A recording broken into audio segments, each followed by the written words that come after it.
Tooth സമ്മിലേക്ക് എല്ലാവർക്കും സ്വാഗതം. ഇന്ന് നമുക്ക് നാരങ്ങക്കറി എങ്ങനെ ഉണ്ടാക്കാമെന്ന് നോക്കാം. അതിനായി ചൂടായ കടായിൽ 2 ടേബിൾ സ്പൂൺ എണ്ണ ഒഴിച്ചു കൊടുക്കുക. കടുക് പൊട്ടിച്ച് വറ്റൽമുളകും കറിവേപ്പിലയും ചേർത്ത് ഇളക്കുക.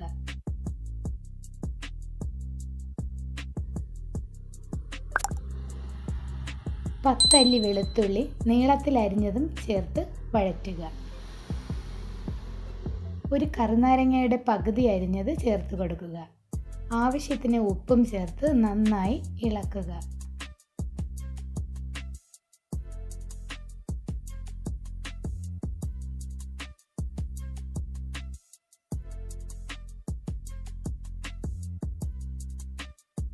രണ്ട് 3 മിനിറ്റ് വഴറ്റിയതിന് ശേഷം 3/4 ടീസ്പൂൺ മഞ്ഞൾപ്പൊടിയും 2 ടേബിൾ സ്പൂൺ മുളക് പൊടിയും ചേർത്ത് വഴറ്റി കൊടുക്കുക.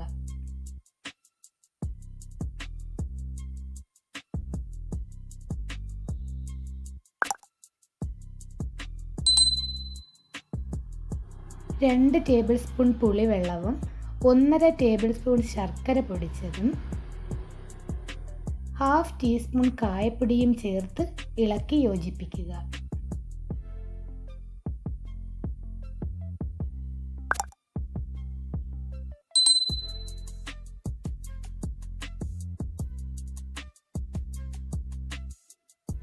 രണ്ട് മിനിറ്റ് ലൈറ്റ് ഫ്ലെയിമിൽ കുക്ക് ചെയ്യുക. നാരങ്ങാക്കറി തയ്യാറായി.